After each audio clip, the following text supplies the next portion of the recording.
আজকে আমরা খুব সাধারণ একটা মানুষের অসাধারণ হয়ে যাওয়ার গল্প দেখব মেয়ের সুখের জন্য একজন বাবা ঠিক কতটা ত্যাগ স্বীকার করেন। একদিন অলৌকিকভাবে রুমির বাবার ভেতরে অদ্ভুত সুপার পাওয়ার চলে আসে, যে সুপার পাওয়ারের কাছে পুলিশ, গুন্ডা, জেল সবকিছুই অসহায় হয়ে পড়ে। তবে এত সুপার পাওয়ার থাকার পরেও সেই মানুষটি তা কখনোই কোনো খারাপ কাজে ব্যবহার করে না। কিন্তু তার মেয়ের দিকে কেউ আঙুল তুললে সে আবার কাউকে ছেড়ে কথা বলে না। যদিও গল্পটা একেবারেই অবাস্তব, মানে সুপার পাওয়ার বলতে তো আসলেই কিছু হয় না, তবুও পুরো গল্প জুড়ে আমাদেরকে খুব স্ট্রং একটা মেসেজ দেওয়া হয়েছে। তো চলুন দেরি না করে গল্পে ঢুকে পড়া যাক। মাত্র 17 বছর বয়সী একটা মেয়ে রুমি একাই একটা রেস্টুরেন্ট পরিচালনা করে। তার রেস্টুরেন্টটি এতটাই বিখ্যাত ছিল যে সেটা নিয়ে মাঝে মাঝে টিভিতে খবরও প্রচার করা হয়। তবে রুমির মাত্র 10 বছর বয়সে তার বাবা তাকে রেখে চলে গিয়েছিল, আর তারপর থেকে রুমির মা তাকে অনেক কষ্টে লালন পালন করেছে। তবে এখন রুমি এবং রুমির মা দুজনেই এই রেস্টুরেন্ট দিয়ে সংসারটা বেশ ভালোই চালাচ্ছিল।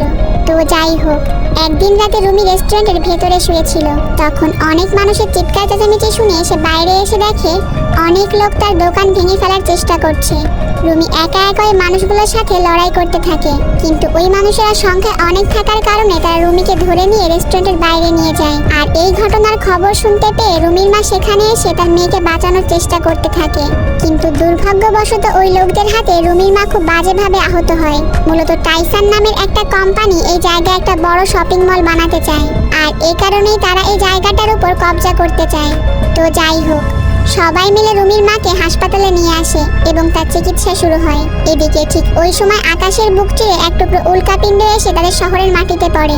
আর তখন কয়েক সেকেন্ডের জন্য সেখানকার আশেপাশের সব পানি কেমন অদ্ভুত একটা রং ধারণ করতে শুরু করে। এরপর সেই পানি পাহাড়ের ওপর থেকে নিচে এসে পড়লে একজন ব্যক্তি কোনো কিছুই না ভেবে সেই পানি পান করে ফেলে। কিন্তু ওই পানি খাওয়ার পর থেকে এই লোকটা তার পেটে কেমন অদ্ভুত রকমের ব্যথা অনুভব করতে থাকে। আর ওই লোকটার নাম হলো সাং। সাং একজন সিকিউরিটি গার্ড এবং বেশ হাসি খুশি একটা মানুষ। তো যাই হোক, সাং তার পেটের ব্যথা ভালো করার জন্য ডিউটি শেষ করে এক বোতল বিয়ার খেতে বসে পড়ে, কিন্তু বিয়ার মুখে দেওয়ার সাথে সাথে তার পেটে ব্যথা প্রচন্ড বেড়ে যায়।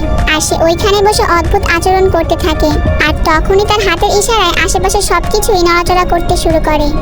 কিন্তু অতিরিক্ত পেট ব্যথার কারণে সাং এসবের কিছুই লক্ষ্য করে না, আর সে ওইখানেই অজ্ঞান হয়ে পড়ে যায়।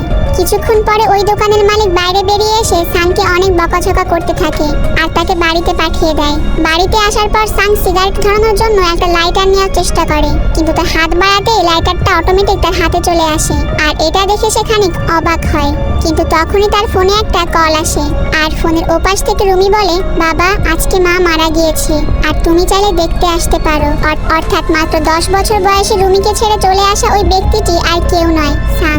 এরপর সাং একটা পুরনো স্যুট পরে তার স্ত্রীকে শেষবারের মতো দেখতে চলে যায়, কিন্তু সেখানে ঢুকেই সে তার মেয়েকে চিনতে পারে না, কারণ রুমি যখন অনেক ছোট ছিল তখনই সে বাড়ি ছেড়ে চলে গিয়েছিল। আর এটা দেখে তো বেচারা রুমি আরো বেশি কষ্ট পায়। তো যাই হোক, এমন শোকাবহ পরিস্থিতির মধ্যে রুমির মাকে যারা মেরে ফেলেছিল তারা সেখানে আবারও আসে তাকে সান্ত্বনা দিতে, কিন্তু মা হারানো রুমি ওই লোকগুলোকে দেখে প্রচন্ড রেগে যায় এবং তাদের সাথে হাতাহাতি করতে শুরু করে। ঠিক তখনই রুমির উকিল কিম সেখানে আসে আর পরিস্থিতি সামলে নেয়। মূলত রুমি কিমকে নিজের উকিল বানিয়েছে, যাতে ওই খারাপ লোকেরা তার থেকে দোকান কেড়ে নিতে না পারে। এরপর কিম রুমির বাবাকে সব ঘটনা খুলে বলে। কিম জানায় হাইকোর্ট ওই খারাপ লোকদের পক্ষে রায় দিয়েছে, তাই তারা এই গোটা এলাকাটাকে খালি করার কাজে লেগে পড়েছে।